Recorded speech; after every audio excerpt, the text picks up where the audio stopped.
اعوذ باللہ من الشیطان الرجیم، بسم اللہ الرحمن الرحیم۔ سورہ بقرہ آیت نمبر 33 دیکھتے ہیں۔ قال یا آدم انبئہم باسمائہم فلما انبأہم باسمائہم قال الم اقل لکم انی اعلم غیب السماوات والارض واعلم ما تبدون وما کنتم تکتمون۔ قال کہا، اللہ تعالیٰ نے کہا، یا آدم، اے آدم، انبئہم بتائیے ان کو، خبر دیجیے ان کو، باسمائہم ان ناموں کی، یعنی جو آپ کو پہلے سکھائے گئے، اب وہ نام ان فرشتوں کے سامنے بتائیے۔ فلما پھر جب، انبأہم خبر دی ان کو، باسمائہم ان ناموں کی، قالا تو اللہ نے کہا، علم کیا نہیں، اقل میں نے کہا تھا۔ قل کا روٹ ورڈ کیا ہوگا؟ قاف واو لام، قول سے ہے یہ۔ لکم تمہارے لیے، انی بے شک میں، اعلم زیادہ جانتا ہوں، غیب السماوات والارض راز آسمان و زمین کے، یا چھپی باتیں آسمان اور زمین کی۔ واعلم اور میں زیادہ جانتا ہوں، ما تبدون جو تم ظاہر کرتے ہو۔ تبدون با دال حمزہ بدا سے ہے، بدا کا مطلب ظاہر کرنا، اچانک جس بات کا اظہار ہو جائے۔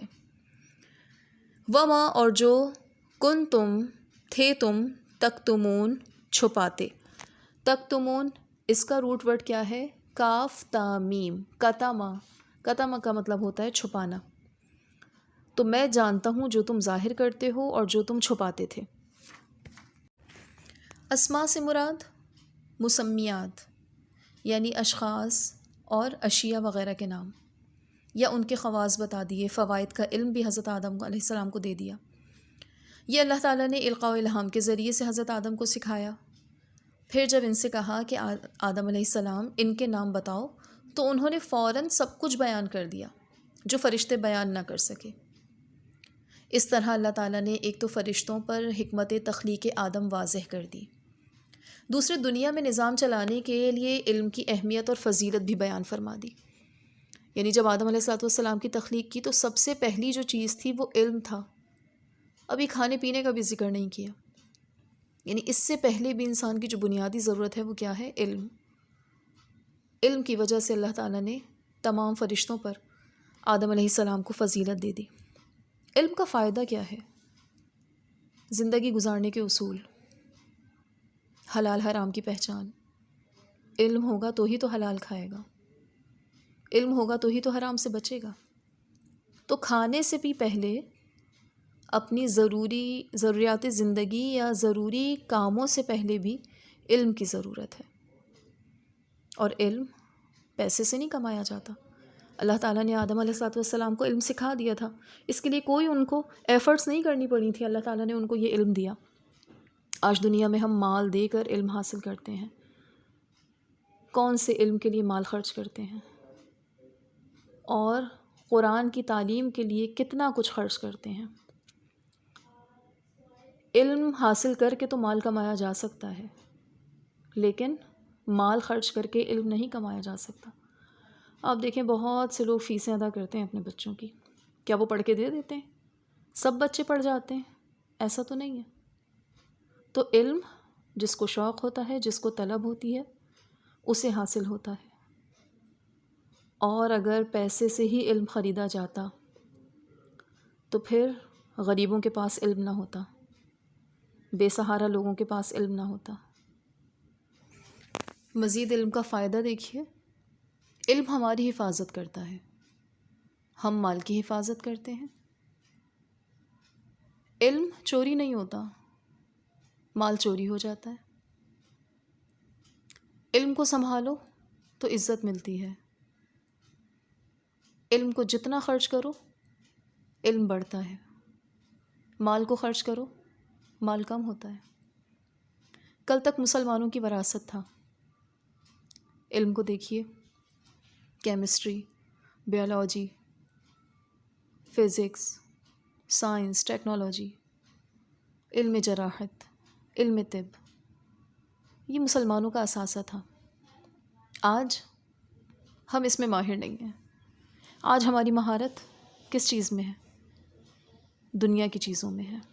دنیا کا علم بھی اتنا ہی ضروری ہے. اللہ تعالیٰ نے حضرت آدم علیہ السلام کو دنیا کا بھی علم دیا تھا اور وحی الہی بھی. تو اگر کسی انسان نے دنیا میں کامیاب ہونا ہے تو اسے دونوں علوم میں مہارت رکھنی ہوگی. اگر وہ صرف کسی ایک علم کا ماہر ہے، اگر صرف دنیاوی علم کا ماہر ہے تو بھی نقصان میں ہے، اور اگر دینی علم کا ماہر ہے لیکن دنیا میں پیچھے ہے، دنیاوی مہارتیں نہیں ہیں، تو بھی اسے کامیاب نہیں سمجھا جاتا.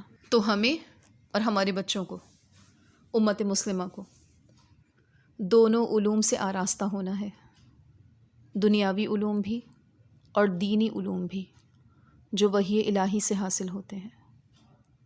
خلافت اسی شخص کے لیے ہے جو دنیاوی امور میں دینی علم سے فائدہ اٹھائے.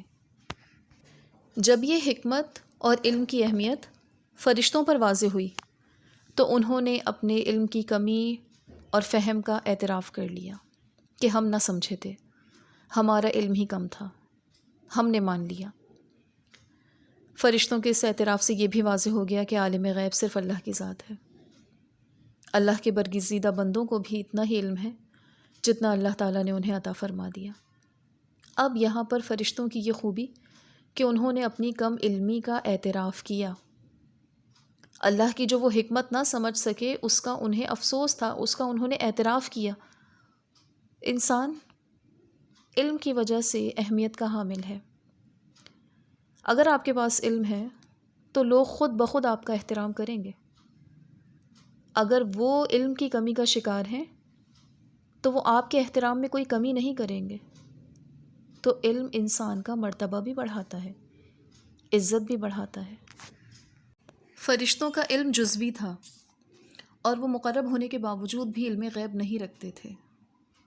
سورہ نمل آیت نمبر 65 میں اللہ کا ارشاد ہے، قُلْ لَا يَعْلَمُ مَنْ فِي السَّمَاوَاتِ وَالْأَرْضِ الْغَيْبَ إِلَّا اللَّهُ وَمَا يَشْعُرُونَ أَيَّانَ يُبْعَثُونَ. کہہ دیجئے اللہ کے سوا آسمانوں اور زمین میں جو بھی ہے غیب نہیں جانتا، وہ شعور نہیں رکھتے کہ کب اٹھائے جائیں گے. سیدہ عائشہ بیان کرتی ہیں، جو شخص تمہیں یہ کہے کہ نبی صلی اللہ علیہ وآلہ وسلم غیب جانتے تھے تو بلا شبہ اس نے جھوٹ کہا. اللہ تعالیٰ تو فرماتا ہے اللہ کے سوا غیب کوئی نہیں جانتا. بخاری کتاب التوحید. وآخر دعوانا ان الحمد للہ رب العالمین.